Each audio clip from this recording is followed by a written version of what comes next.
Yes, Thunderers a go, or rather Mallards go. Something like that. Welcome, everybody, and thank you for that generous round of applause. I am, because I am, we am too, or rather we are, but I'll get to that later. I am Mal Burns. Mal is one word, Burns is the second word. And if you want to squash me, you can feel free to do so. I don't like it, but if you want to find me on Twitter, you're just going to have to squash me. There's no way out of it. You have to go to twitter.com/MALBURNS or one word. Yes. Or maybe even twitter.com/Metaworld News. Again, two worlds shoveled into one. Because the interwebs is all about getting squashed. And we're not quite sure about calling it the metaverse anymore, but who knows? The big question for the future of life on this planet is, will humans on the metaverse have to be squashed, compressed, to keep us all our, under control? There won't be enough server space to hold the avatar and personality and memories of everybody on the planet. And anyway, if we are all up there, who's running the servers down here? I don't know. Major philosophical questions for the future of everything. Yeah. Very Life, the deep. universe, and everything, and the metaverse too. We don't call it the metaverse anyway, so we could describe this program as news about virtual worlds and immersive spaces, which is actually a much more accurate kind of summary. We look at a bit of technological haptics too, even the old dreaded helmet, but basically things that are utilities that make life easier, whether we're navigating in 2D or 3D, or who knows, we'll be in the fifth dimension before long. Don't know what that is, but maybe we'll get there. Who knows? Right, so yeah, what was I saying? Yes, well, I am Mal Burns, and you can find me on Twitter, as I said. What you're going to be hearing about today is our highlights for the week ending the 28th of November. Right, just a couple of days after Halloween in America. Not Halloween, what do you go? Thanksgiving, sorry, in America. We don't have that here in the UK, so forgive my confusion. Yes, I better not send him. That's not a good mistake to make, is it? They're two very different celebrations in close proximity. Right. Over and beyond that, I've forgotten the thread I was on there, but yeah. Oh yes, the last show for November, in fact, effectively, will be in December again already next week. So we're today 28th of November is actually when we're broadcasting and recording this as well. So depending on when you watch it, it's either today or someday in the past, whenever you're watching it. If you see what I mean. Maybe that's the fifth dimension, isn't it? Time. I'm getting lost. Needless to say, you can hear another voice in the background chatting with me here, and it's none other than my colleague on this show, James Atlloud. Ever enduring, totally exhausted. Totally exhausted. That's right. And getting older every day. Oh God, aren't we just? Aren't we all? Aren't we though? Right. We're all going to drop off. But I'm still here. I've got today. I was feeling Star Trekky, so I picked up a free T-shirt from the Roddenberry Enterprises. Let me bring up the title Right. here. So we're going to get round to that, of course. So mission Yeah, log. yeah. Yeah. Roddenberry Entertainment. That's the store that makes the Star Trek stuff for Sansar. Right. Officially licensed Star Trek No, stuff. very good. Yeah. There's a lot of Star Trek around again. I mean, Discovery is showing again now. Oh yeah, lots of Trek. And there's is it Star Trek Below Decks or something? That's I don't Lower watch Decks, it. right, right. Yeah, it's an animated one, but it's very strange. Well, just a quick comment is I get very. I think Marvel may be doing it too. Quite a lot of this. When they actually, they create a cinematic universe, and then they try and tie that in with the television universe, live action, and then they try and tie that in with animated films. And although I can see myself, flipping from a big movie to a sort of smaller story within that universe on television, which I think is quite a good idea in many ways. I get very disjointed changing from a cartoon avatar to a real actor. That's where it gets odd for me. You know, I don't want to, I don't want to get to the end of a season of something and then be told I've got to watch a cartoon season to fill in the gap before the next season.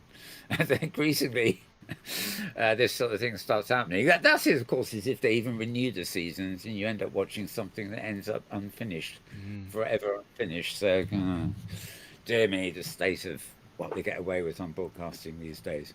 Anyway, yeah, that is that, and that is that. So, yes, James has Star Trek, and he has a mission, and his mission is actually something other than wearing a t-shirt. It's called fiddling, fiddling with knobs. Basically, putting my avatar's face on screen from multiple angles. Also, as you'll see shortly, putting my desktop on screen, and yeah, fiddling, audio, visual, whiz bang stuff. Anyway, let's get on with the actual show. I'm going to start with a few of our photos, images this week, the bit I call tweets and pieces or whatever, though we don't actually have many, but I'll just get them out of the way. First up, if James cares to switch to it, we have it's simply a banner of female disruptors. The lady in the middle there holding the thing to her eye, that's Jackie Hackey, of course. I can't place... I know that lady. I know a couple of them, but I can't place them all offhand. But the reason for putting that up, actually, is you'll see underneath it says Virtual Summit 2022. So, yeah, there is going to be a virtual summit sometime next year that actually features shall we say, the female protagonists in building our virtual world. I think the focus is on female disruptors. I think they call it a virtual summit because it's going to be totally online. What form of virtual it will take, I'm not quite sure. But always a good excuse to show a nice picture like that. Yeah. Everybody involved. Right.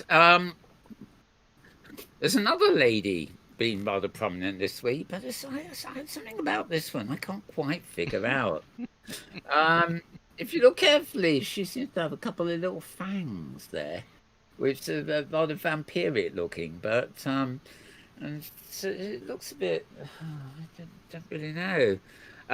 Anyway, maybe she's going to be blogging, or maybe she's going to be posing, or become a fashionista or something. Anyway, but yeah, she's around. She's around. You will recognise her. Now here's another one. This is sort of speaking of the obvious. Netflix have launched a board game of the TV show called The Queen's Gambit. The Queen's Gambit is, of course, a chess move, but the whole thing is a chess game, and quite frankly, the board game here, as the commentator here said, it can't help feeling there's already a name for this. Seems Netflix will do anything to get a bit of better cash, including rebanding a game of chess. But anyway, insult to injury there. This doesn't. This I found somewhere, and I've been very critical of something in space, especially as it relies heavily on blockchains and NFTs and all the stuff I'm not interested in.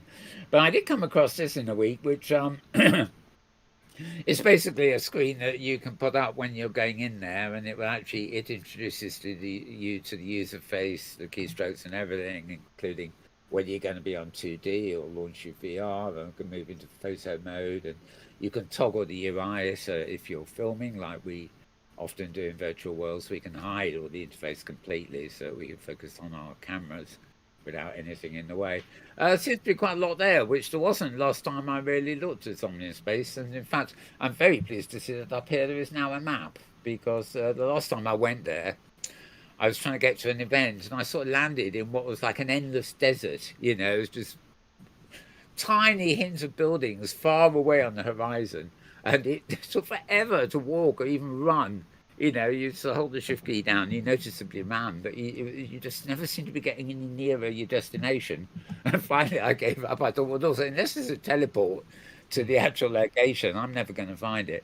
But obviously things have moved on a bit there, so it's quite attractive little intro screen, that. Right, talking about silly things.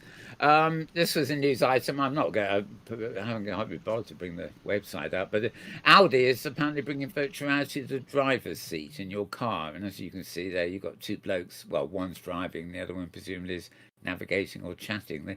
They also haven't got their eyes on the road, but then again, they can't see anything, can they, through their helmets? But yeah, anyway, carbuzz.com has that article, but the commentator here said, we foresee absolutely no problems with this idea. Yes, well, they may not. Hmm.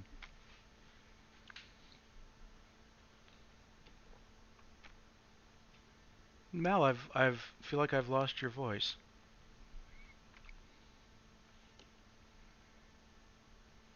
Well, I think I have. Any more details about the location. So hopefully, before it happens, next week, I might better tell you a bit more about where it is.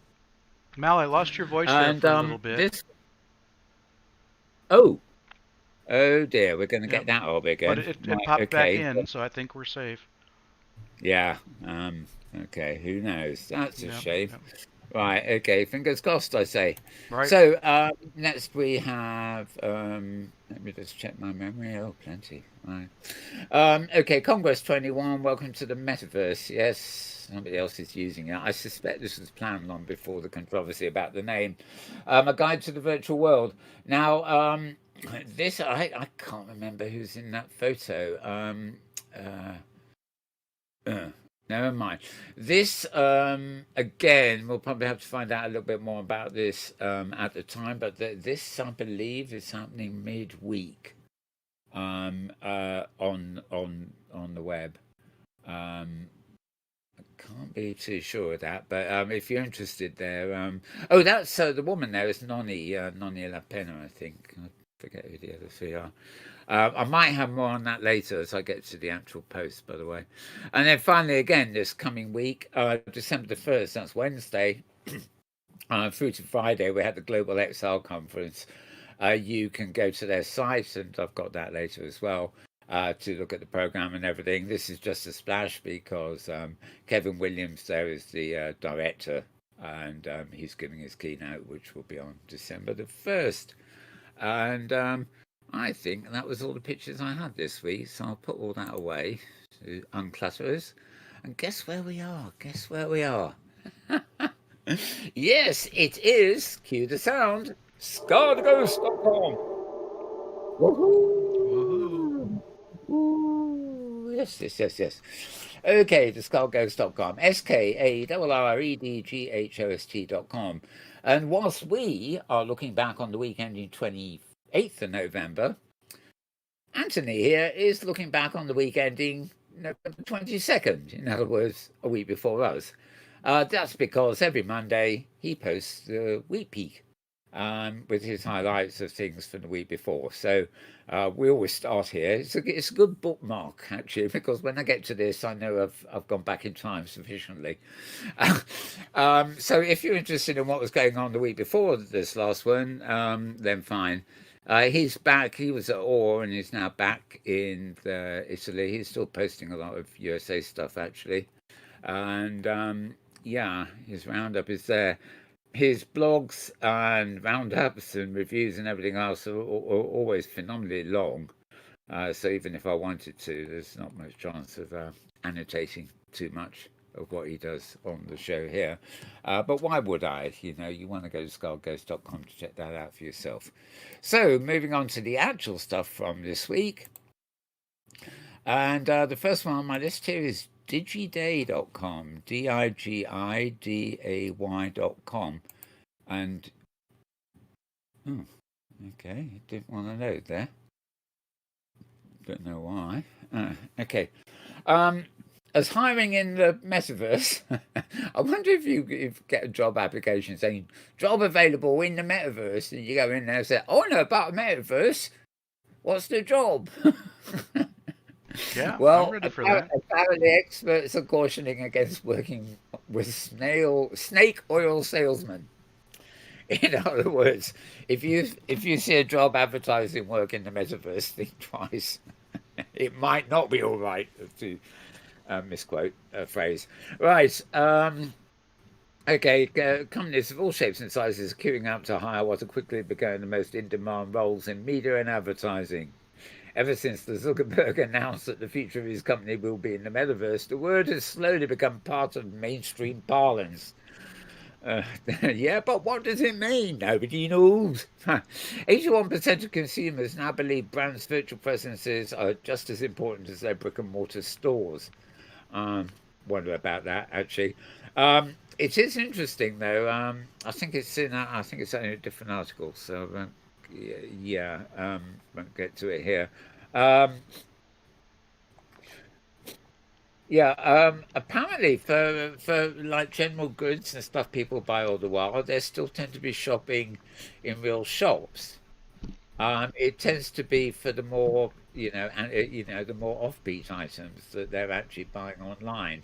So online purchasing is, although apparently this Black Friday, which was 2 days ago, um, online sales have been really declined this year. On Friday, it didn't really take off this year. It could be overkill, or could be COVID or something. I don't know. But apparently, people, when it comes to groceries and things like that, and you know, um, basics, people are still going to their shops and malls and things like that. But when it comes to more unusual items, that tends to be where uh, the buzz on online shopping is.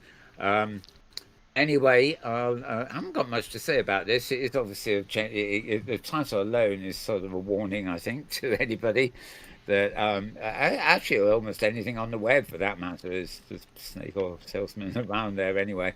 But this actually mentions things particular to whatever the metaverse might be, so to speak. Okay, I mean, rather than answer that question, I'm going to move on. Right, vrscout.com, vrscout.com. And yeah, this is vrscout.com. Deadmore 5 and Niantic are developing planet scale musical metaverse. I think this is different from the other musical metaverse that's apparently been done. Well, it's probably 100 of them by now. This is a gaming platform called Pixelinks, who've partnered with Niantic to create a Pokemon Go like collectible music experience. And I believe I'm not going to play it out because I believe I think it's just a variation of one we played last week, actually announcing the Cantix thing.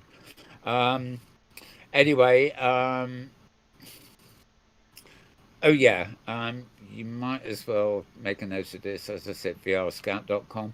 This it's got the same title sheet, but this is not one of the videos I've otherwise collected. So this was a panel discussion about empowering creators in mixed worlds, and the author at VR Scout here was on that panel along with the people involved with this kind of world. Um, so it summarizes it all there, and well, summarizes a whole lot, doesn't it? So find that at vrscout.com. So Mal, Right. Yeah. by the way, that artist is Deadmau5. So the 5 is an S. Oh God, of course it is. Right. I Yeah. keep making that mistake. I was actually on a call. I was actually on a call with him Oh, okay. uh, a few weeks ago. I forget Mm-hmm. what it was, and I thought a name like that. He was a gamer or something. I thought Dead. Right. Okay. Yeah, it shows how well you're obviously younger than me. Old fogies like me don't know who these artists Not are much these younger days. than you, Mel. Not much at all. Right. Oh dear. Okay, Dead Mouse. But great, fun music, fun club music from Deadmau5. Right. What? Epic. What? Yep. Yeah, he was a young guy. He seemed quite. Mm-hmm. Yeah, he was quite. Yeah, he knew what he was talking about. He seemed very techy, so I didn't make Oh, the definitely. correlation. Right. I think it was they were talking about music in virtual worlds, but I didn't click that he was a known musician kind of thing. I thought, anyway, yes. So, right, well, yes, good to know that. Dead mouse indeed. But yeah, I see the 5 thing now. Dead Dead More 5 is what I think I called it. Okay. Anyway, Oh yes, I've been there. So find out more about that, and you did play the panel. Actually, that panel video is making sense now. I bet that's the one he's actually on. Welcome to stage. Hey, Oh, Philip Rosedale's Indra on this Cole too. with Actually, Pixelated. yes. And Indra has some really fantastic news and updates to share with us today. So, well, Yeah, we have featured that earlier, that actual discussion. Okay, so vrscout.com for that. Right. Why the F words, M word, plans are garbage? Yeah, there you go. Why the F word, why the F words, M word, plans are garbage? It's not an easy pronunciation, that one, is it? Okay, this the woman, I think it's a woman anyway, that's Ariane something. She has a daily blog. And she's always featuring her avatar in different poses, and they look like they're done in one of those off. Well, it's not true machinima when they actually use, one of those offline virtuality things. Um, but she has a website called Life in the Metaverse, and she just shows pictures of herself every day, most of which don't include wearing clothes, by the way. Um, yeah, she's introducing herself here, saying she was playing, she calls it There in Second Life, and had many posts talking about them. She's talking about Snow Crash.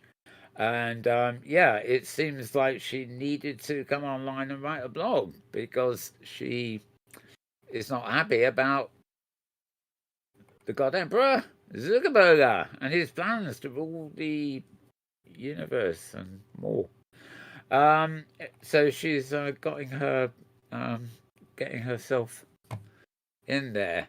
Again, I'm not sure whether this is a video I've included before here at all. So a few years ago, me and a friend were attending a college. It was the end of the semester, and we had a big final project.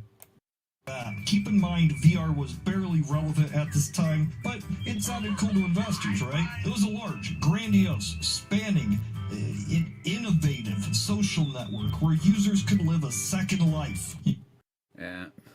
Digital living world where you can socialize, make money, hang out, do anything you want. That's why he wants Contribute whatever they want to make the metaverse a better place. Okay, so preaching to converted a bit there, but actually I don't think I've otherwise grabbed that video. I can't do it here, but I had to laugh. He said Second Life. Yeah, yes, yeah.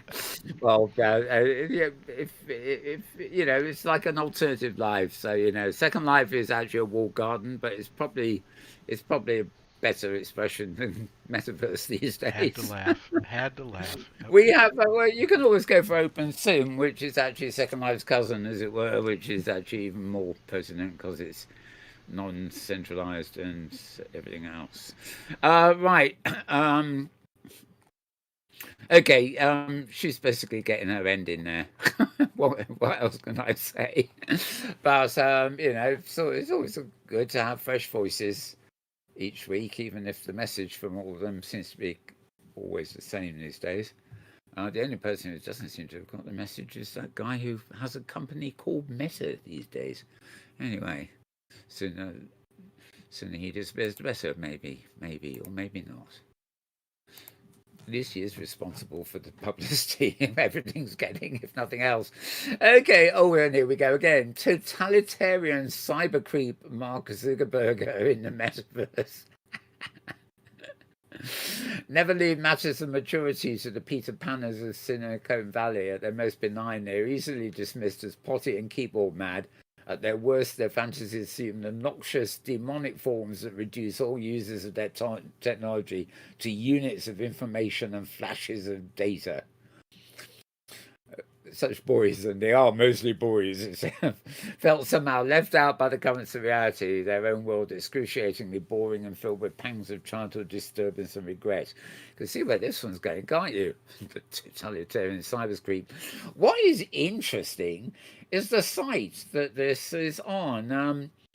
It's International Policy Digest, although, the site is actually INT POLICYDIGEST. So it's int policy digest. Nevertheless, 3 words squashed, as it were. Not holding their punches there. Why should they, I say? I take a slight delight in sort of actually posting these these links, even though there's thousands of links pouring in every day, and the only ones that I seem to notice these days are the critiques of the God Emperor. But never mind, you will find that at intpolicydigest.org, and well, you can probably tell from the bit I read out there what you're going to be in for. So enjoy. Right, now a couple here from AR Post, 2 concurrent ones here. ARPOST.co, this is that odd site, it's not a com, it's just a co. ARPOST.co. And first was a roundup of the 5th Annual VR Awards hosted by AIXR, the Academy of International Extended Reality. There's an awful lot of awards flying around at the moment, but these are the main ones. You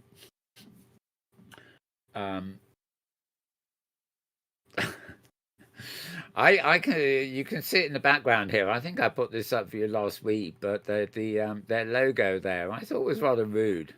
I don't know where they realised it, but the outline shape.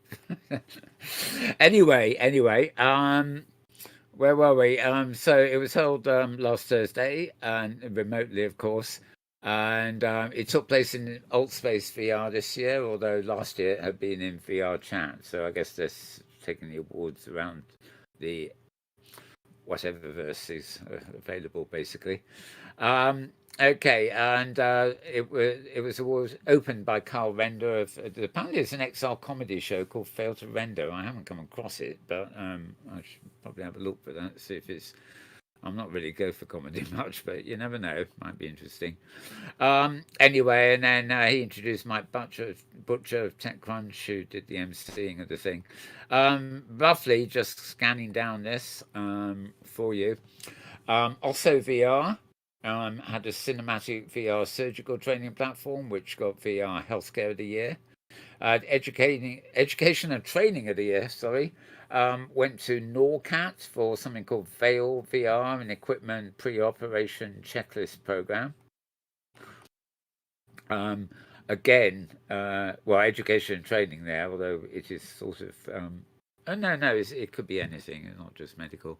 Okay, VR Enterprise Solution went to Masters of Pi for a program called HyperBat, a program which uses 5G technology to accelerate the production of batteries in UK plants, here in the UK, meaning battery plants in the UK. Yeah, we know. Right, VR Social Impact of the Year.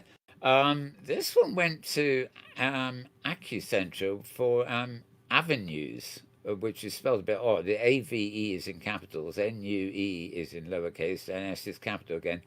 Race, Equity and Child Welfare, a program for training welfare workers in sensitive communities. So that doesn't mean it's a social, or so to speak. That's actually for social impact, as it were. Rising VR Company of the Year went to something called AAA Code GmbH. Well, that should be a German company, I would think. GmbH. I don't know where the extra G's come from. Anyway, a rising tide that lifts all boats. Okay. Innovative VR Company of the Year was... several, but Cleanbox Technologies, Sensorium, Innerspace VR, Resolution Games, and others. And Virtualware were the ones that accepted the award. Companies spanning education, entertainment, and healthcare. Out of Home VR went to Figment Productions for something called Current Rising. That's the Tempest-inspired immersive opera. I thought that was Current Rising. Yeah, there was a lot of fuss about that at the time. VR Marketing of the Year went to Geometry Ogilvy, Japan. VR film of the year went to 3D AR for Paper Birds, which was a story about a boy receiving otherworldly messages. That got a lot of mileage at the time. VR experience of the year has gone to Atlas V and No Ghost for the interactive crime mystery Madrid Noir. Interesting. Other nominees had included Big Rock Creative, National Film Board of Canada, and Lost Eagle Studios. VR. I told you not to pop up noises. Right. VR Social Influencer of the Year. It went, second year in a row, it went to something called Thrill Seeker. It included, the influencers included Between Realities podcast, Chaz and Cherry VR, and Nathan and others. So it looks like the influencers have been in our field of, shall we say, broadcasting. But the award went to Thrill Seeker, of which I know very little about. It's such a, it's got the name and it said Thrill Seeker said, so maybe Thrill Seeker may be an individual rather than a organization, or maybe a bit both, really. A brand of some sort, anyway. So he's an influencer, which is rather odd. I haven't heard of him, but never mind, or her, or it. Right, VR hardware went to categories for Oculus, HTC Vive, Pico, Varjo, and VR Engineers, and HP took home one of the biggest awards, which was for the HP Reverb G2 Omnicept Edition. They like long names, don't they? There you are. Oh, have you got the Omnicept Edition? No, mine's a G1 nondescript edition. Yeah. No, you got to have a Reverb G2 Omnicept. Yes. It's a good one. He won an award. Didn't you know that? Sorry. Can't resist, can I? Right. Joanna Popper accepted the award, of course. She's very, we all know of her on the feeds. And she also, it's just mentioning that in the thing in Altspace last year, she actually debuted the headset itself. VR Game of the Year went to Resolution Games for, what was it called? Demeo, Demeo. It's a turn-based dragon crawler, whatever that may be. You can tell I don't play games. And finally, the Lifetime Achievement Award went to Tom Furness, who he's been quite a few places this year. He was actually at I think it was not last year, the year before, at the Virtual World's Best Practices thing, if I remember rightly. David Keno. Anyway, Tom Furness is a VR pioneer, lecturer, and founder of the Virtual World Society. And occasionally we have, they don't post much actually, but occasionally we have posts in the Virtual World Society here. But he does pop up in a lot of, keynotes here and there, and occasionally in panels and stuff like that. So he said thank you to everybody by saying, I'm still a kid. I'm still excited about what lies ahead, and especially to be able to work with people just like you. I presume he was... I presume he knows every single person in the audience and felt comfortable saying just like you. Oh, I'm silly, aren't I, really? And he's talking about live holoportation in Altspace VR too. But anyway, can't see that on this webpage. Okay, so those were all the awards, and I thought it was fun to give you a little roundup there, reading them out. But you find that whole breakdown at arpost.co, arpost.co, and at the same website here, different page, obviously. They've issued an article called Exile Trends to Watch in 2022. For those of you who've trying to follow our dates and everything else and still know what the year is, regardless of COVID and everything else, you might be aware that 2022 is actually next year and barely a month away at that. So looking ahead, basically things happening in XR technologies over next year. And as they say, XR refers to VR, AR and MR.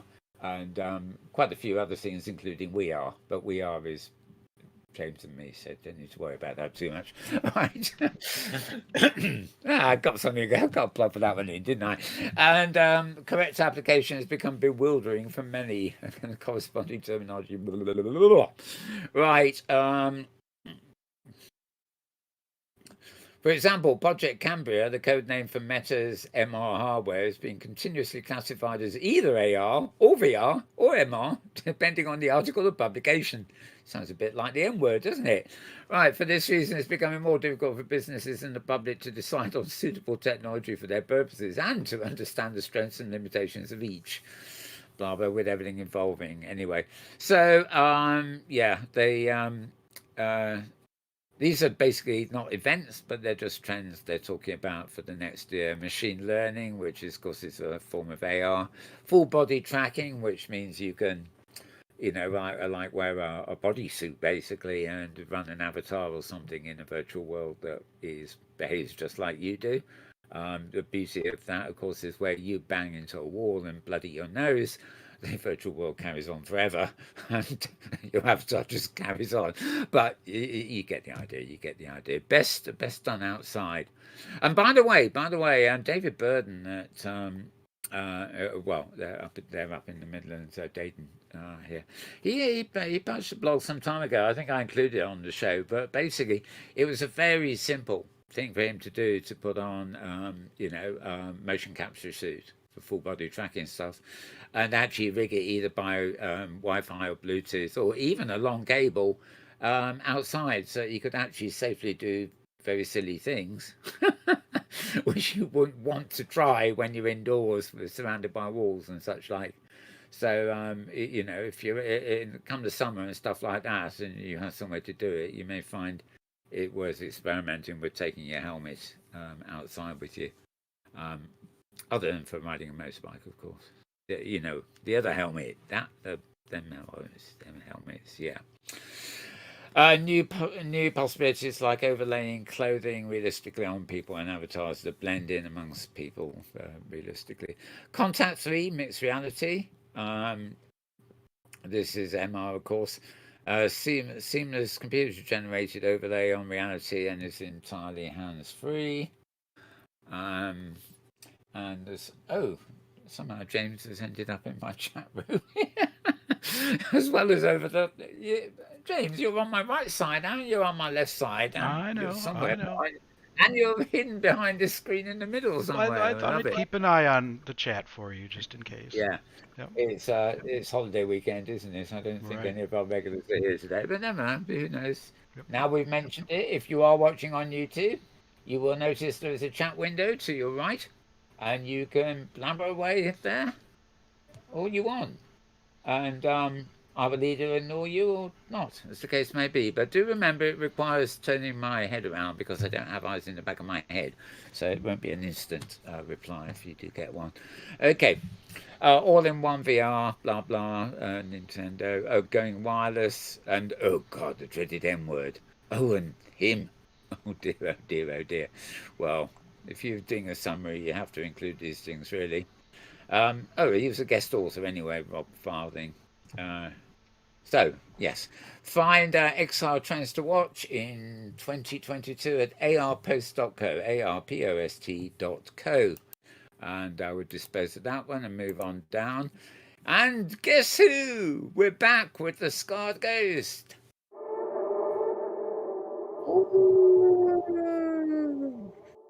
I can hear me howling. I can hear me howling. What is it with me starting to sing on this program these days? Well, most people wouldn't call it. Well, most people wouldn't call this singing actually, but never mind. It's a positive outlook on life. Yes, it is, isn't it? I think actually this is rather funny because this is something Scarred Ghost Tony Patillo. He tried it while he was at Orr. And as you'll see later, it's very funny watching the video of him here. Basically, the things he's got on his feet there are called Ecto, and he's called them the craziest boots to walk in VR. And yeah, footwear is a useful kind of haptic thing to have for VR, but look at them. They look like they're bigger than one of those vacuum cleaner Roomba, whatever's calls, aren't they? Anyway, he said it was his favourite demo, the Ecto VR boots, which probably are the craziest devices he tried during the whole expo. That appears to be... They're big, aren't they?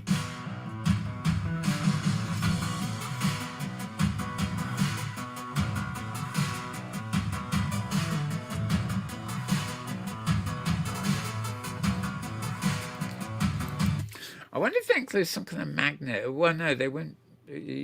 Well, if you had a special surface, they might be having a magnetic thing to keep you anchored when you're still. To be honest, it's something I never did wear in the 1970s, so I don't need to be embarrassed. I had all the flares and all the rest of it, but I never did have platform shoes. But these remind me more than anything there, close up, of a pair of platform shoes, except platform shoes did not have any stabilizing features. So it was an early lesson I learned on the art of female shoes, really, because women who wear high heels, you know, it's supposed to improve their body shape, but I mean, you know, who wants to go around their life wearing trying to balance on high heels? But of course, women learn this early on, and then they think nothing of it. Well, some do, but others don't. And to me, platform boots were the same. They may have been thick and bulky and quite high off the ground, but they still made me feel wobbly. You know, like, oh God, I'm going to twist my ankle or something. So, you know, and who knows, they might have got entangled in the flares. So, you know, no, I didn't go for those at all. Anyway, locomotion in VR is still an unsolved problem, says Tony.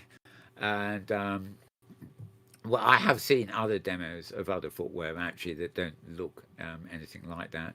There we have a sort of still photo of a chair, and they're just big. I'm not sure what those things at the side... Oh, they're probably straps to keep them on. My first thought was, this looks like something crazy. I mean. Okay. Yeah, so this is his review. Quite a long review for something. I don't know how he finds stuff to say about. You know, just look how much he's got to say about them. All I can think of is not for me, thank you. However, okay, go to skarredghost.com, SKARREDGHOST.com for that review. And right, okay, moving on. This is at Forbes.com, FORBES.com. If you need to get to the exact pages for these links, by the way, do just go to my Twitter stream I mentioned at the top of the show, twitter.com/Mal Burns, MALBURNS. If you click on the links on that feed, it will take you to the exact page you need to go to, whereas it probably goes without saying that if you type in Forbes.com into your web browser and go there, you won't get straight to this article. But unfortunately, on my screen, it only shows the title of the article and the website it's at. Okay, so that's Charlie Fink's sort of roundup. Again this week, no sign of the podcast. They were talking about it, but it's not on YouTube. It hasn't come up anywhere.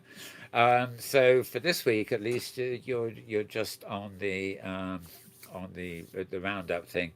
I'm not actually sure what that picture is either, but that's been popping every time Charlie Fink reposts this article. It's accompanied by that picture, so I'm more than familiar with that picture because he tends to repost the article about 3 or 4 times a day, I think. Anyway, he's looking at Niantic again, NFTs, especially, and the valuation. Nreal's Light smart glasses. I believe Unreal Light smart. I believe those have actually arrived in the USA now. I don't think they've been in Britain yet, but it was this week they arrived in Britain. Last week's podcast, which came out at the beginning of this week, actually, also shows Ted Schilowitz in the glasses, and that may be coming up in a minute anyway. Okay. Okay, here then advertised the Week in Exile. It says you can find it on Spotify, YouTube, and iTunes. But as I said, YouTube does not seem to be. I don't know what's gone on. Maybe a script or something has backfired, but it's not turning up at YouTube, at least not on time. Right, and yeah, quite a short summary there, to be honest. Now I'm going to leave that on, and I'm going to give us a quick break. We are getting near the end anyway, and I'm going to move to some of our how should we say video section, I think, and I'm going to try and tell you what these are as we play them. So let's start. Listen up, I'm only going over this once, so pay attention. This Avager has the most toxic blood in the galaxy, and these bastards are weaponizing her. We can't let that happen. So we're gonna break in and rescue her. I'm not getting a good feeling about this. Who are you? What the crap? Any way to get through this? If something happens to one of us, the rest have to keep going. Okay, that was probably gathered about sort of immersive movie project called Metamovie, and this is Adventure of the Metaverse, I think it's called it. Anyway, it's 10 minutes, so let's just show you a bit of it. The next great story, the long term. It is 2025. Oh, whoa, whoa, whoa! It's 7 a.m. on a Tuesday, and you're just waking up from a slightly restless sleep. Just as the sunshine moves across your face, you take a moment. Memories begin to flash back in your mind for just an instant, and you think to yourself, is this really where you want to be? Are you still having fun? After all, you have friends in the 18th century that ride horses across glistening horizons. Your friends in the 23rd seem to be having a blast in the cold expanse of the asteroid belt. And let's not even mention your friends that picked ancient Rome to walk the shores of the Mediterranean in the sunshine. Okay, that's actually 10 minutes long. It's also in the feed coming up at the end of the show at Mastodon, because I actually managed to tweet it later on. Anyway, it's just a great the long-term future of the M word, of course. Our next great story. It's just good. You know, it encapsulate what. Virtual worlds, immersive. What it's all about, and no mention of the God Emperor ruling it anywhere. Just wonderful.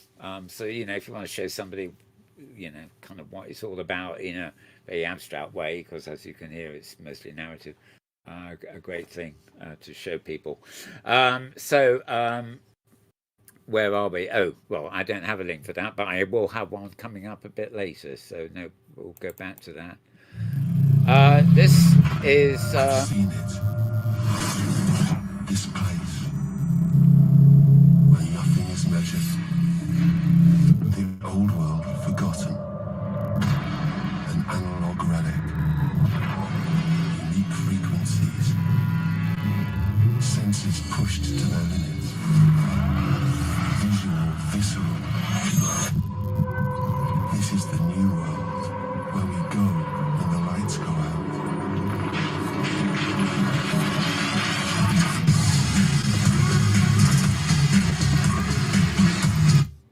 out. Okay, pause it there. Well, it's the end anyway. Yeah, so that was just about Prism World, which is another VR music experience, and this one's from Sensorium Galaxy, which I keep getting confused with the other one that begins with an S. Yeah, the stuff I see from here sounds quite good. I don't know whether I've actually been into that platform. But anyway, it's kind of looking good. A good little advert there. Anyway, I had something else to say about that, and I forgot what it is, so maybe it'll come back to me later. Let's move on. This one's quite short. This is about Nreal FX.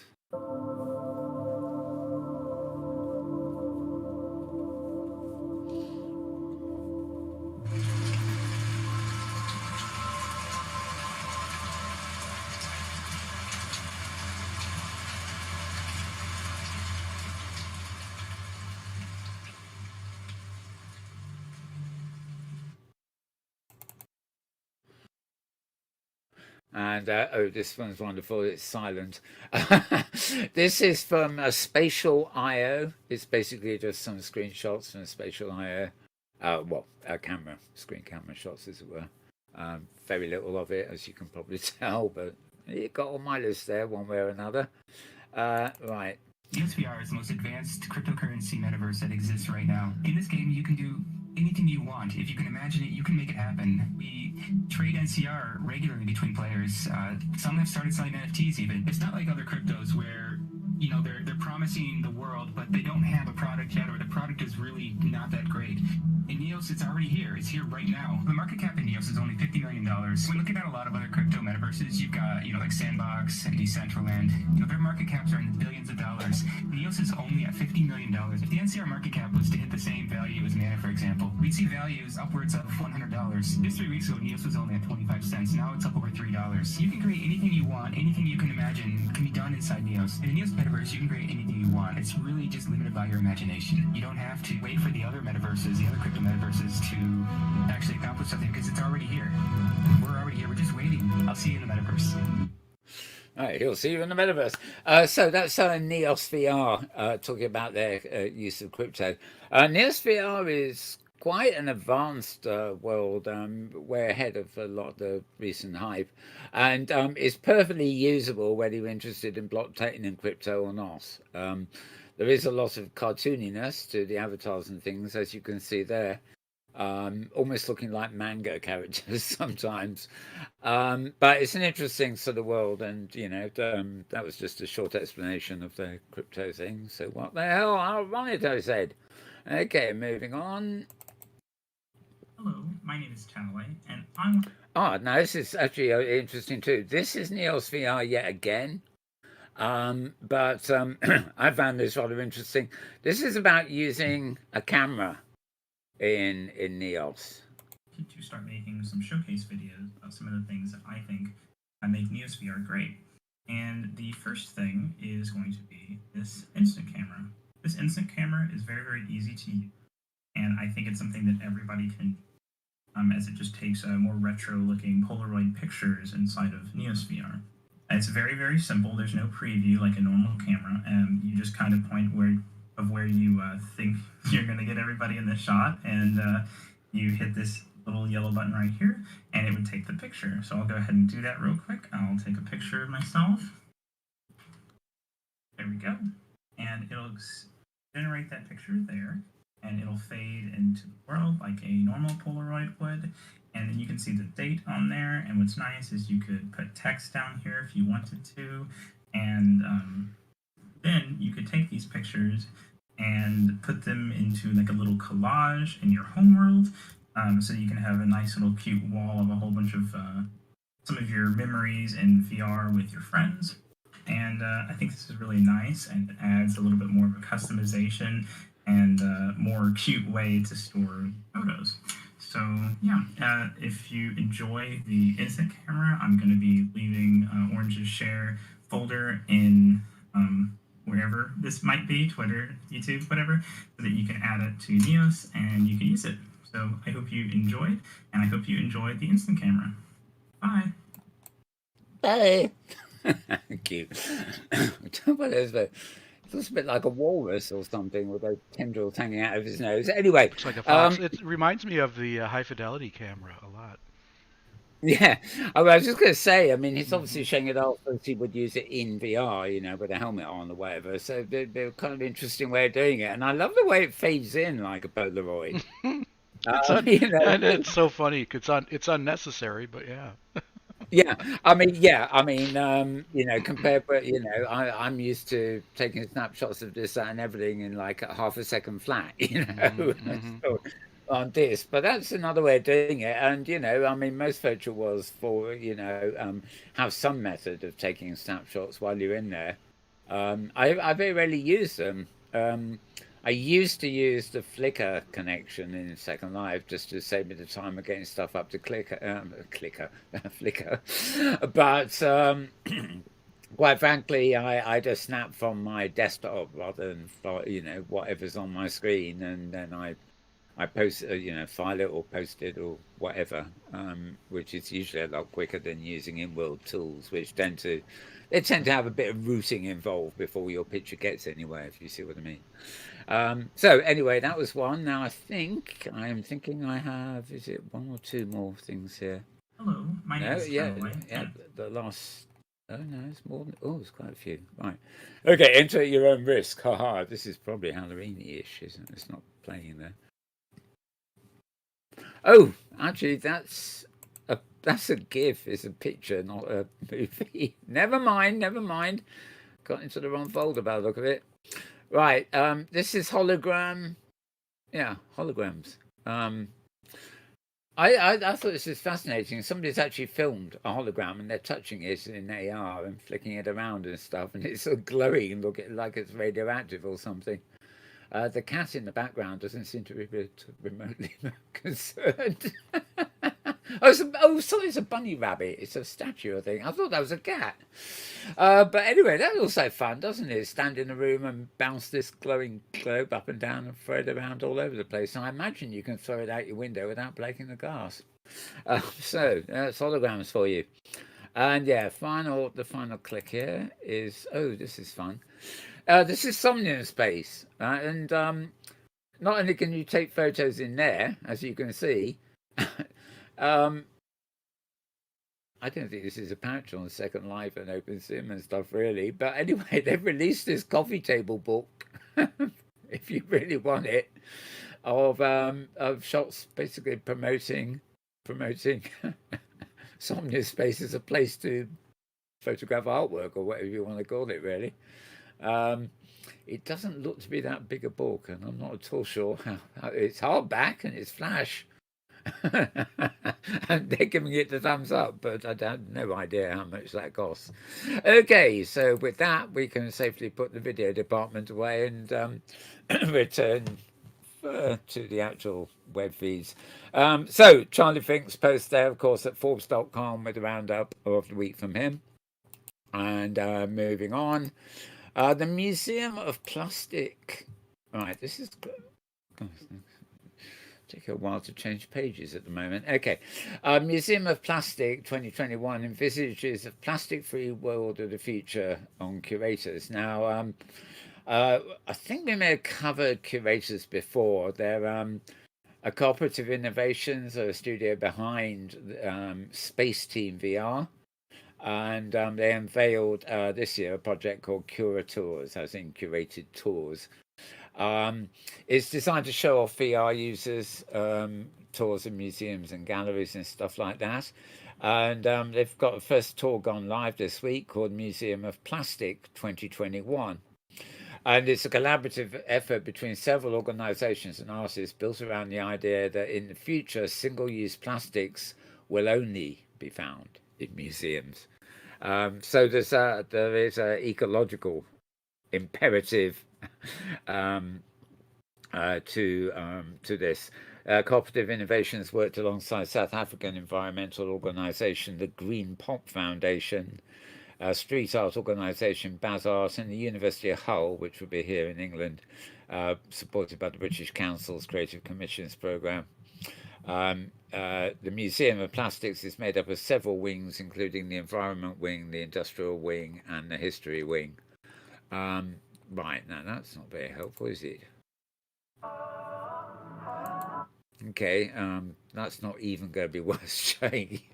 I don't know what it is. Some sites end up with a YouTube embed that is so microscopic. Instead of filling the black screen there, it's miniature.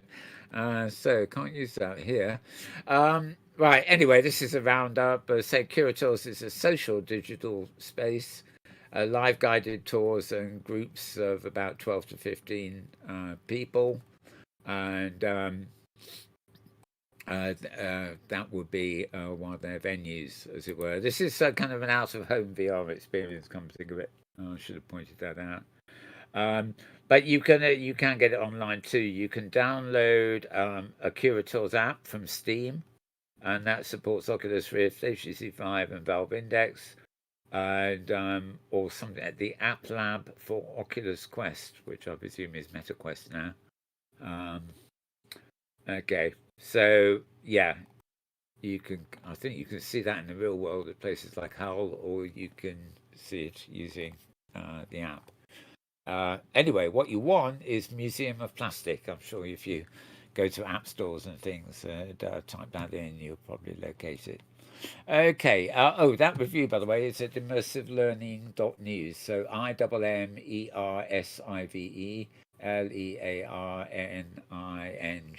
dot news, NEWS, of course. And a reminder that what we feature on this show are by and large news, not views. Well, except for me. I've got plenty of views. I was going to say, right? I beat you to it, didn't I? Self-effacing again.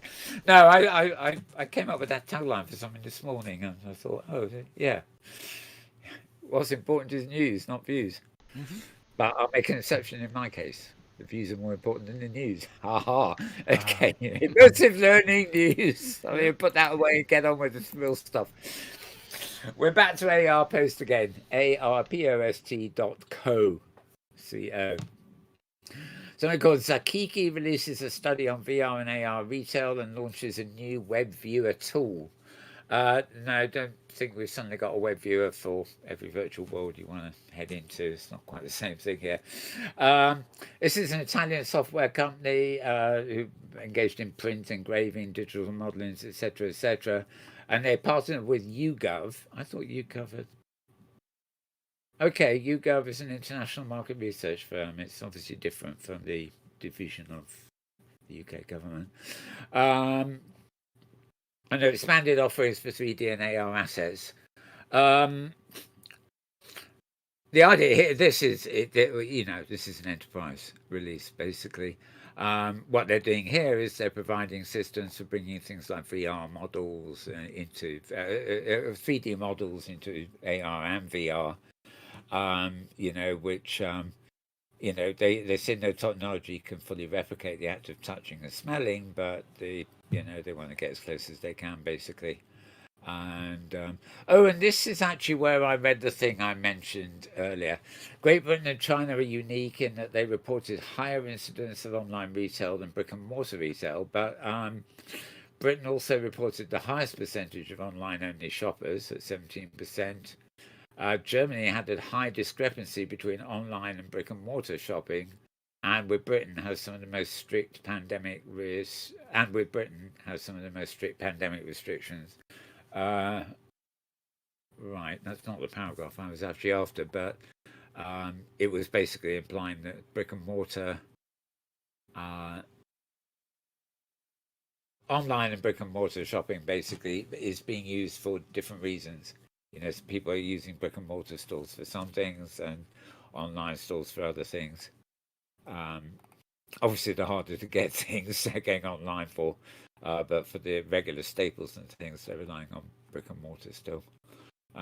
Okay, yeah, and the company's already offered a 3D configurator to make product models, and they've now rolled out a 3D and AR viewer. This is something you have to pay for, basically. Oh, right. Okay, you're not going to get the demo. Sorry. Oh, well, never mind. Moving on. So that was at arpost.com. Now, this is interesting. I thought this was an old article, actually, but it wasn't. This is at Time magazine.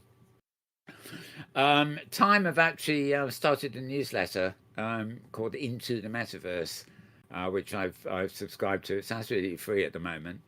The things they put on the web here at time.com, time.com, tend to be condensed versions of articles they send you in the newsletter Into the Metaverse.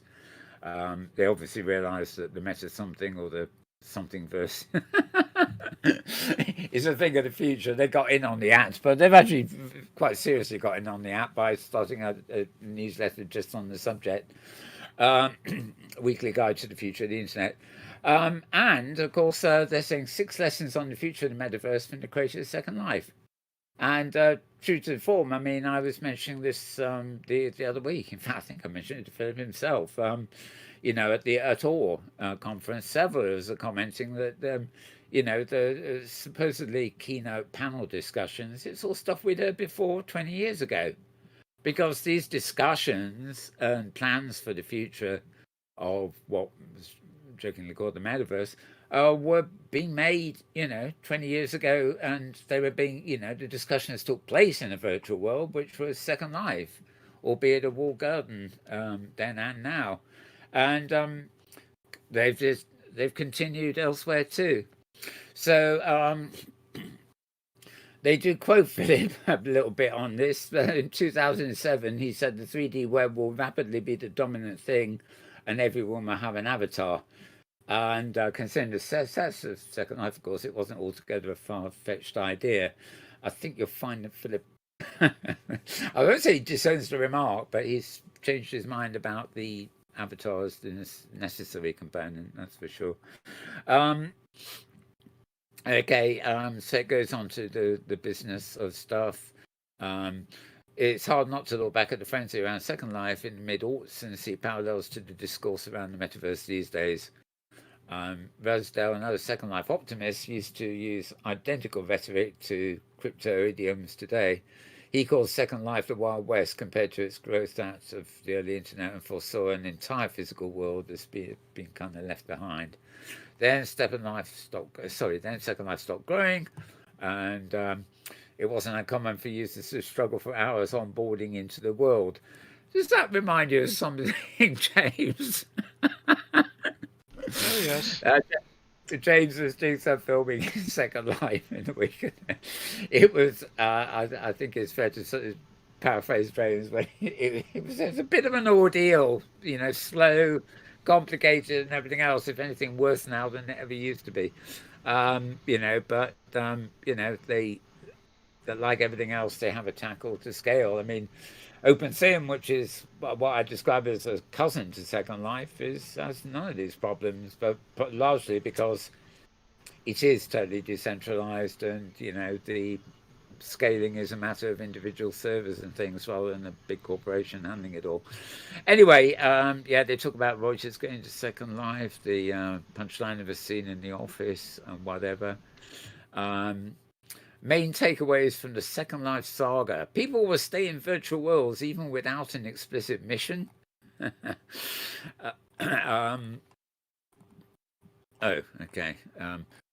come up with it. People will spend money on digital goods, but very few creators will actually make a living. They'll make money, but not a living. That's a big difference I found on other things. Ease of use and technological challenges remain a huge roadblock for mass adoption. Yes. Virtual worlds might always struggle to appeal to certain demographics. Identity is tricky, but so is rule making. Metaverse doesn't need to be ubiquitous. In fact, it shouldn't be. And blah, blah, blah. And then they're back to advertising. Time magazine, which is where you'll find the article. So 6 lessons on the future of the M-word from the creator of Second Life, found at time.com, time.com. It isn't an interview, as you realise, and of course it's condensed from the newsletter version, but it is still all new and covers the current state of things, really. Okay, now this one is at another rather famous site. This is fortune.com, Fortune magazine, fortune.com. We can't walk blindly into the M-word, or anything else for that matter, especially if you're wearing a helmet. You'll either break your nose or you'll break the helmet, depending on what angle you walk into the wall at. Okay, enough joking around. Zuckerberg and Microsoft announced with great fanfare that the M-word offers an antidote to the lack of human connection. I think it actually creates a lack of it in a way. Where are we here? Now is the time to have a serious conversation about this M-word. Few technologies are either all good or all bad, but we now must try to envisage what the trade-offs might be. It's clear for many years that where the tech giants see humanity heading into the virtual world, where we work, learn, and play through avatars of ourselves. Well, I wouldn't say for many years. I mean, we've either been talking about this for 20 years, or at most 2 years, as in the current hype. Indeed, as soon as Zuckerberg renamed Facebook to Meta and presented his vision of the future, Satya Nadella got into the act, making sure we understood that Microsoft will be a leading player in this expansion of the digital universe. A bit more about, you know, where the word originated and stuff. Okay. Just as with social media platforms, there were upsides. One can imagine it enriching education and entertainment, as well as improving democracy through participation in the new digital public square.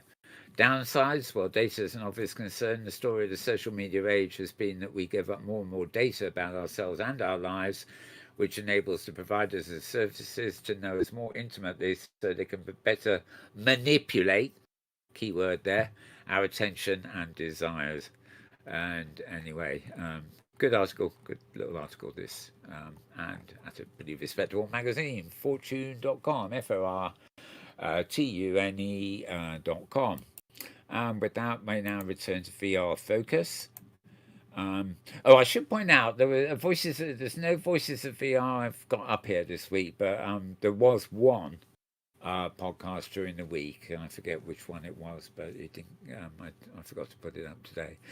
So Voices of VR, still at it. I think we're at number 1,013 now. Getting to a ridiculous numbering system, really. Anyway, we're back here at vrfocus.com, vrfocus.com. And this is taking the first steps into an AR M-word. Yes. So many companies and brands expressing their plans for the M-word. One technology will be key for early adopters, and that's augmented reality. It will primarily use smartphones and to a lesser extent smart spectacles to adapt the reality we see around us, often adding a new layer of interactivity. Because this tech uses hardware most of us already own, it's easy to see that as being one of the ways the M-world will start being pieced together, etc., etc. And yeah, bit of a... That was a real-life event, concert somewhere, I forget where it was actually, but... and oh yeah, maybe this was Niantic Labs who did this as well. You know, all this stuff, the plane and whatever, is augmented reality, so you wouldn't have seen that unless you were wearing glasses or holding a phone or iPad up to the sky or whatever. The other half of it is all real. You wouldn't need any kit to see the person standing next to you. But look up with the kit and look to your neighbour normally. Okay, and of course, back in those days, in Pokemon Go was a really big thing in 2006 too. Okay. Oh yeah, the up-and-coming Ed Sheeran performance. I think that's actually happened already. That was quite well received. Okay. Okay, there's an awful lot of focus on Niantic Labs here. It's not an advert, or as far as I know, it may be a paid editorial or something. But it's interesting enough anyway. vrfocus.com, vrfocus.com. And moving down, INMO, whoever it may be, have secured funding for consumer-grade smart glasses. Right, this is a company called Shenzhen, which we have covered before, I know. They basically secured funding for these smart glasses. It's funny, those look too big for comfort, but that one looks fine, and they're probably just slightly different models, or they're ones that pay. Well, I don't know. Anyway, they got Series A funding. They haven't disclosed the sum, mind you. Supported by Matrix Partners and Unity Ventures and very existing shareholders. Okay. They'll be using the secure capital to start mass production of the INMO Air, which is a consumer grade, i.e. you and me can have one, AR wearable, to enhance the firm's international brand awareness. So presumably they'll mass manufacture a thing and try and get into the act rather quickly. I wonder where that photo came from. I saw that somebody posted that in a week. I was trying to think of what sort of duck or something wearing glasses was all about. Okay, the price will be roughly in UK terms £300, and they should be available later this month, December of this year. So they might be around ready for the holiday period.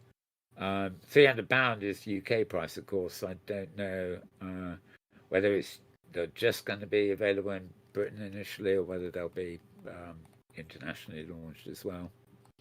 A little snippet of video about them now. I'm not going to share that now. So this post is at xrtoday.com. So xrtoday.com. Moving on, we have a review of the Frame browser collaboration platform from Bella. This is actually a review. Frame has been around now for a while, but it is actually very interesting. It's nice to get a sort of decent review on it. This one again is at arpost.co, arpost.co, and much is made of Vibella's at the moment. Now, I recently went to a couple of conferences which were held on Vibella's platform, but to log in, you had to register, and then the site you went to was a conference site. So, although you're using Vibella, you can't just log into Vibella, which I made the mistake of doing, and then try to teleport to the venue. Every instance of Vibella is separate. In other words, it's the same. It's a default build, with a whole virtual world, basically a conference center with, but with beaches and recreational bits as well. And if a particular organization wants to hold a conference or something, they can basically get a custom version of Vibella, which will have its own link address. And they can also customize the virtual world to their own requirements, name the rooms differently or even change the rooms. So I find it actually awkward that I can't just have one app called Vibella on my system. Every time there's a new conference which is using Vibella, I have to download a new app and a new shortcut on my desktop to log in.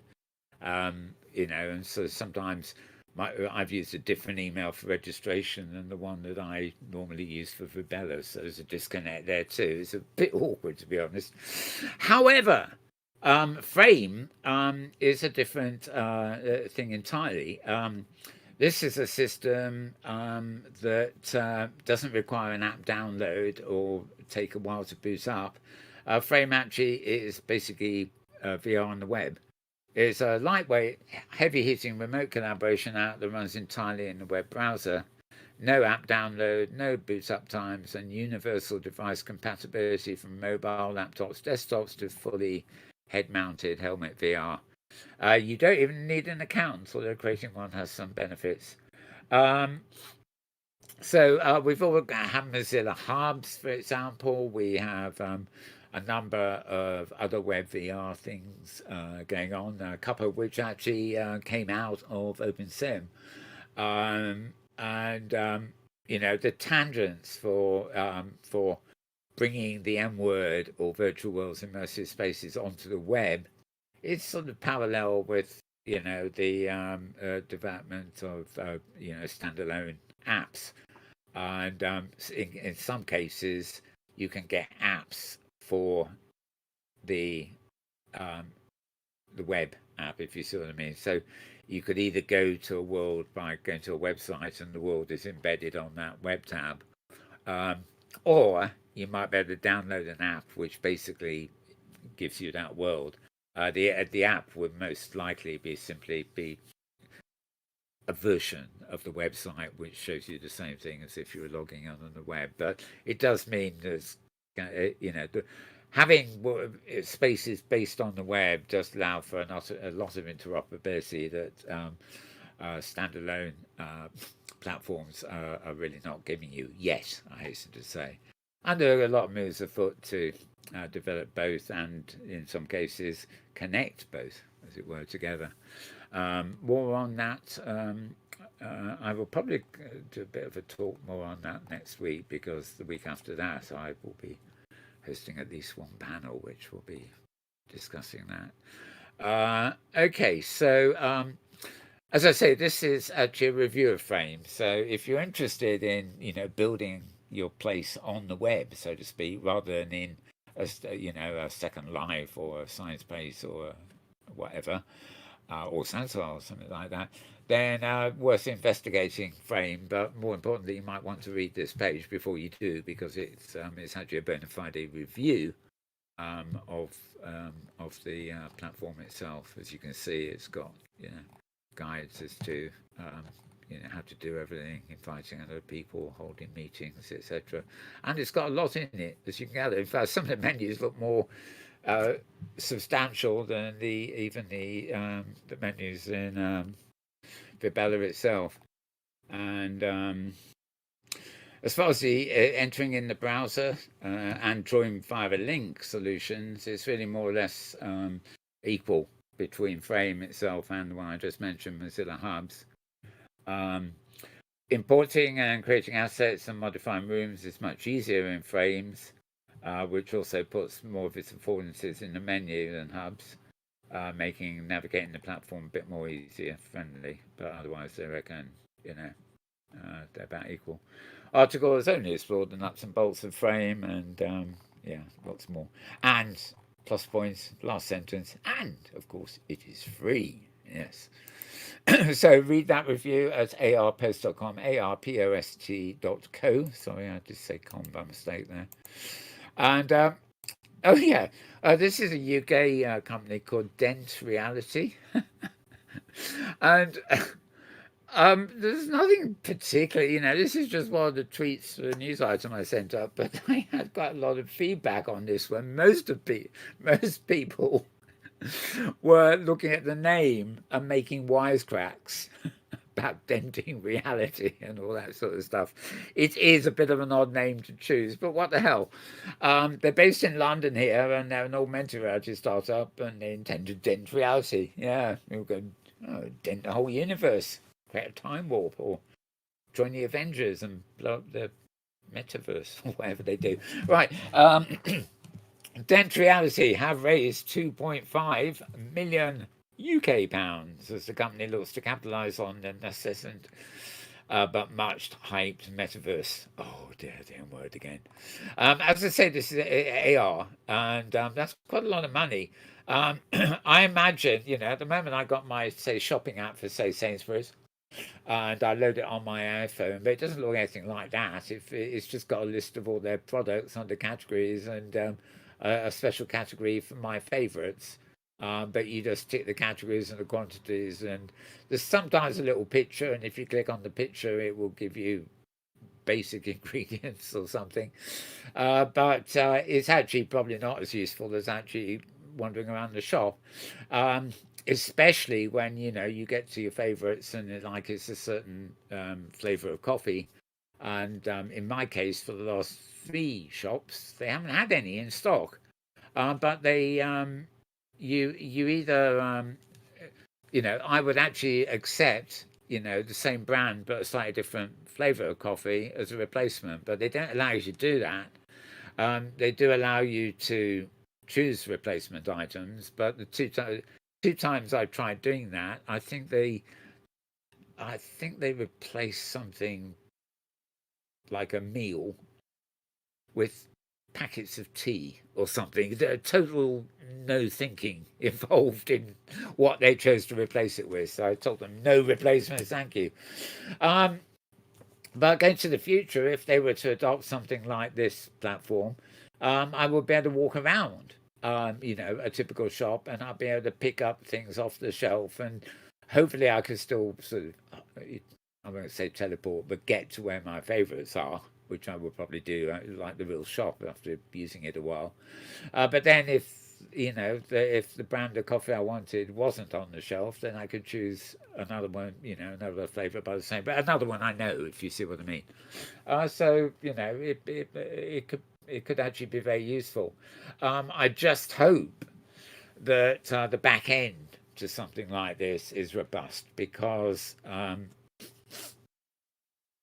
when I go to the Sainsbury's app at the moment, as I said, often I will choose something from my favourites list and I'll tick it, and then the box will highlight, and I'll have to enter the number of things I want. So like 3 packets of said coffee, yeah.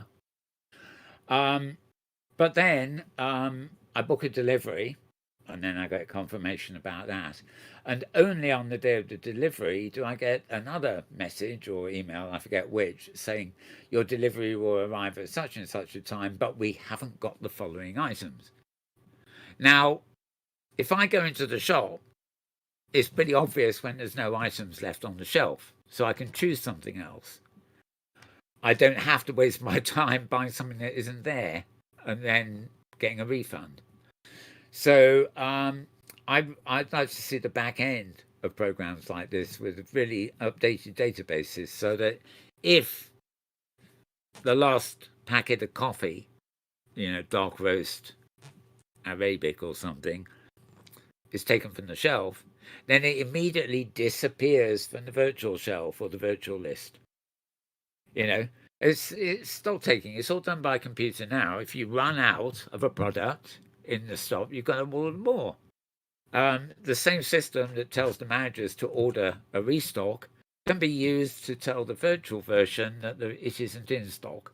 So they haven't got any excuses. It is just when they do this stuff, it's just a money grab. They keep your money for about 3 days, and it's only when they deliver it that they actually refund the amount of money that you've spent on stuff they didn't have.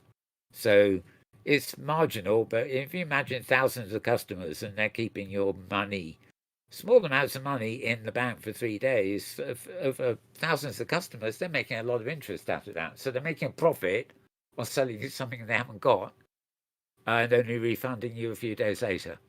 So they've got to get that kind of stuff sorted out if they want, if they want trust from the people that will be using these apps. And I'd be the first to use them if I could trust them.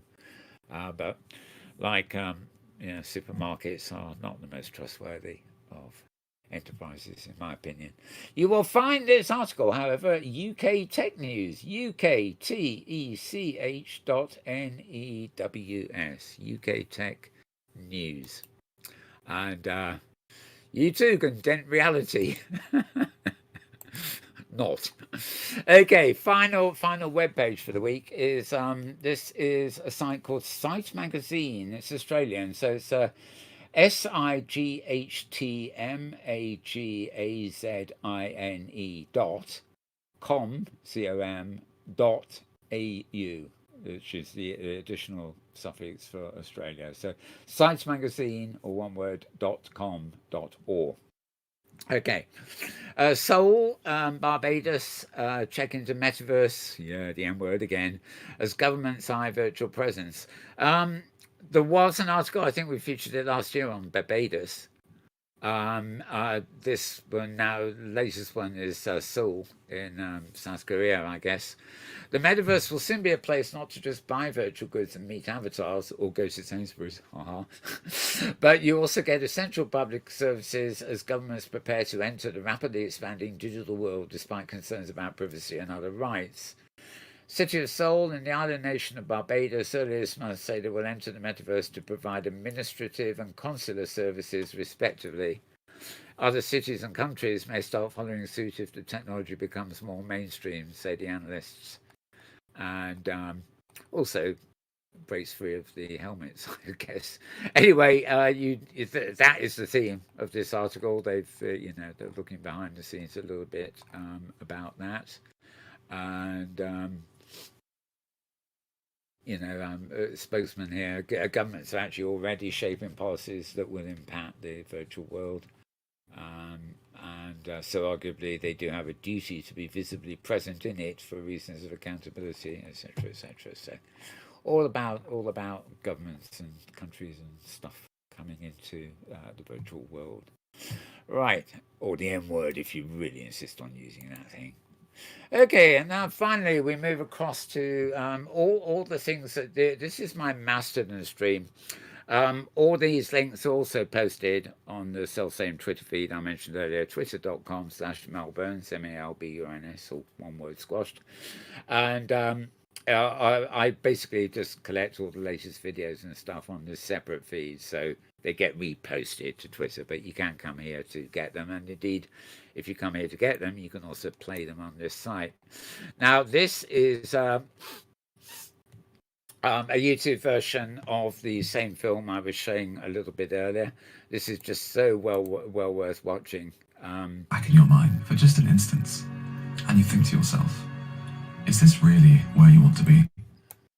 The presentations of new ways to consume media, new ways to socialize, ambitious ways to share information across. In that time, you lived 7 lives throughout human history, and 3 in worlds that were never known to have existed. The lines. Okay.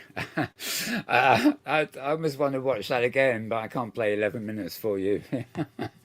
Yeah, whether we're on time or not, I don't know. But excellent film to watch there. As you can see, mixes the real aspects of things with the fantasy. Well, you couldn't gather that, but I was skipping forward just to give you an idea of sort of where it goes a bit over the course of its 11 minutes. Right. New edition this week, of course, with Between Realities podcast.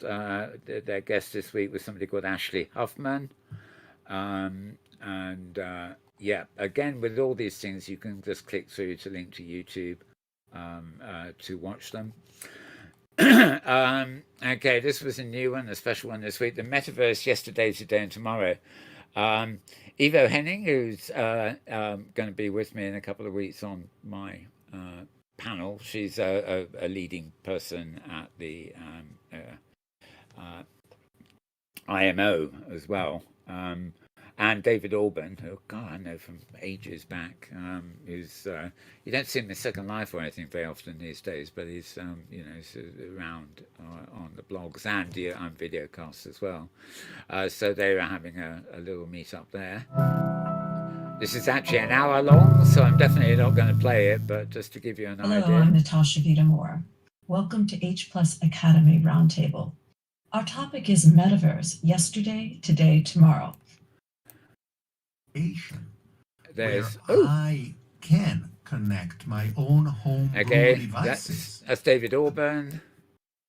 Together, and there was importantly Let's get rid of that. Our connectedness. Here's what does Evo. it mean to be valued? I forget who the other chap is. And maybe reset what it means to be owners, because ownership is all being redefined in this space. Right.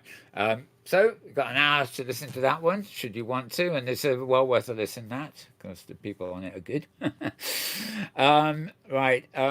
The VR download. This is the earlier in the week, Monday, Tuesday-ish. Upload VR does the VR download. And did you watch this one, James, this week? I feel like I did, but I'm not remembering the topics. Yeah. Fair enough. Neither am I. They did look at Lord Zuckerberg's hand job machine. Yeah. And they did talk about the patent conflict. You know, there's a company that is saying that Facebook stole their idea for tactile feedback. Yeah. Oh, Facebook's everything Facebook has or Meta has is stolen anyway, so it's just a matter of having enough money to take them to court and prove it. But we know what it's like going up a big corporation. You know, even small corporations that you think are big are not big enough to take on the giants. You know, so yeah, shame. But anyway, yeah, always good talk on that one. In my roundup here, I included a couple that go back slightly over a week. The broadcast, that is, because I had to re-dig up some that didn't appear on my list last week. Okay, this is something called GlueCon, and Chris Matteo is very prominent, or used to be especially prominent in Virtual World, was interviewed on this. And, right.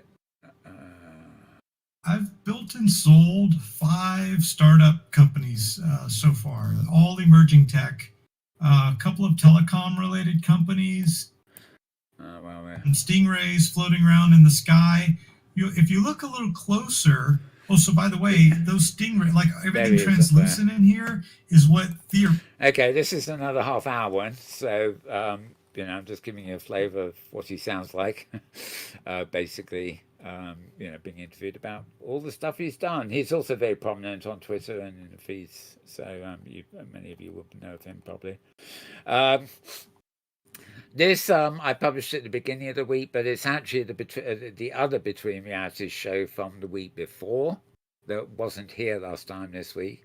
And the same with Charlie Fink's Week in Exile podcast. I managed to get hold of this about Monday or Tuesday and put it here because it hadn't been available last Sunday, even though technically it's recorded and published on Thursday night, Friday. And the same has happened this week. I have no idea whether there's an audio version on Twitter, but I haven't been able to find the video version anywhere. It'll probably turn up tomorrow, 3 days late. And the same here with the VR download again. This one I published on Monday, but it's actually one from the week before that somehow didn't properly get here. And November 21st. Oh yes, I think we probably featured this one last week. November 21st was our last show, so I probably featured it then. Avi Barziv is there's a lot of coverage of him at the All Conference amongst other things, but I'm pretty sure we covered that last week. So you can find these individually. You can either follow my Twitter feed or you can mistakenly click on something I didn't mean to click on. Sorry. Or you can actually go to my Mastodon feed, which is basically HTTP, etc. Mastodon Social. That's MASTODON.social, SOCIAL, and then / symbol. You need the @ symbol, and then Metaworld. So it's basically that bit for one, and then that bit for the next bit. And the other @ symbol has nothing to do with anything when you're trying to find it, at least. So there you go. And having found it once, you can always click follow, and then you'll be able to get it whenever you like to. And yes, I noticed that James has added that address up onto the lower third of our screen. Well, actually, it's the lower 10th or something, but never mind. Okay, so that is it. That is it for this week, folks. We have covered everything we intended to cover, I think. And with that, I will turn to James, and I know he's very tired and exhausted and frustrated at the moment, but I would just ask him, the off chance that you might have some comments. I mean, the asking questions, that we feel like we've asked before is, it feels repetitive to us, but it also hopefully is a sign that there are new people coming into virtual worlds, and it likely is their first time asking some of these questions. So it's we've have almost a new generation of social VR that's underway. Yeah, I do think so. I mean, when I'm doing these couple of panels in a couple of weeks' time at the OCC, for example, I mean, these are strictly not open simulator discussions, so hopefully it'll widen the conversation. But I'm always conscious that in platforms like that, you're preaching to the converted. Well, hopefully I'm not preaching, we're talking, but you get the idea. But obviously in some others, in things like Clubhouse and Twitter Talk, or whatever it's called, Twitter Spaces and stuff, all these things, they tend to be audio only, but you can tell there's a lot of people in there go, so, oh, I heard the M word, or I heard this and that and the other, and I'm interested and want to know what's going on. So clearly in a lot of these discussions there are new people. I think I did take I had a bone to pick. I think I mentioned it last week with the All Conference, not last week, but the week before. The repetition thing there, and the reason, quite frankly, the only reason I was taking issue with that was not that the discussions don't need to continue, even if they're all discussions. It is you don't want to discuss the same old thing with the converted. You know, you and I are part of a whole load of social worlds and a social network and things that, you know, we know a lot of people, right? And we know we've had these discussions before, and sometimes you want to update those discussions, but other times, you know, you've laid them to rest, you know, you know each other's mind. So, you know, it's a bit like the real world. If you go down to your local pub and start talking about what the council's doing in you know, developing the high street, right? Then it is an issue you will discuss, but because you actually almost know everybody in the pub, if it's a local pub, then the same discussion doesn't happen every week. That would be like gossip, you know. But, you know, if you go to a town hall meeting where there's maybe people, you know, representing a borough full of thousands of people, then whatever is on the agenda is on the agenda, even if it's something you think you've already thrashed out with your mates in the pub, you know. So you have to distinguish, you know, what your audience is and where you are at a given time. And, you know, as you know, I can talk forever on repeat if necessary, but hopefully not on repeat, if you see what I mean. So any other thoughts? Or no, I think that's it for me. Okay, yes, I think time to relax. I know that I'll mention it because it's not in our feed here. There is a also at YouTube, it's on I have a feed called twitter.com/Mal Burns_writer, which I arts and destinations in Second Life. And it's an additional feed I don't feature here very often. But amongst the things I posted there was a link to the live stream of all the events at Virtual Abilities conference, which was in Second Life during the week. And just some credit here to James, who I explained this is a bit exhausted. He was one of the people who actually had to do a lot of filming against all odds. Trials and tribulations, etc. Of that. So you can find, you can look up Virtual Ability on the web, and there'll be links to it there, but also you can find it through my other Twitter feed at Mal Burns Writer. So yeah, quick plug for that, and thanks to James for doing it, because I'm saying thanks on behalf of Virtual Ability. Right. Yep. You know, it's a lot of work, and it takes somebody with some great deal of talent and expertise to actually do it. It requires my superpower ability that I can sit for a long time. Yeah, and cope with things that don't work. And push buttons and sit for a long time. Right. Yeah, find the solutions when the planned solutions don't work. Yep. Right. Okay, well, that's it from us. So I will say goodbye from him. Oh, too quick for me to change my camera angle, so I'll say goodbye from him. Oh dear, sorry about that. That's all right. I thought I've been trying to do the show quite fast this week, but too fast for the camera, right? Right.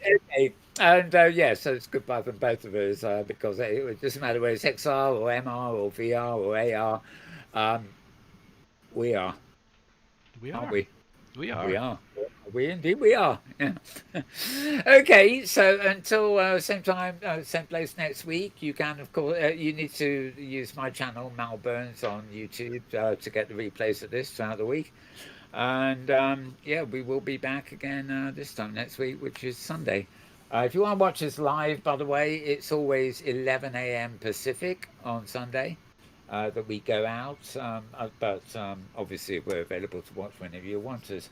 And I think that's about it. So signing off, as it were. Thanks for watching, everybody, or listening. Maybe you were. And stay safe. Of course, we now have another super COVID variant around, so more than ever, work from home, stay indoors. And if you get bored, there's always virtual worlds and immersive spaces. And if you're really desperate, you can go on the endless quest for the M word. A bit like Knights of the Round Table. You go out and the quest for the M word to find out what it really is. You probably won't find it, but it's an occupational therapy, isn't it? Okay, folks. We'll see you, as I said, shortly. Bye for now.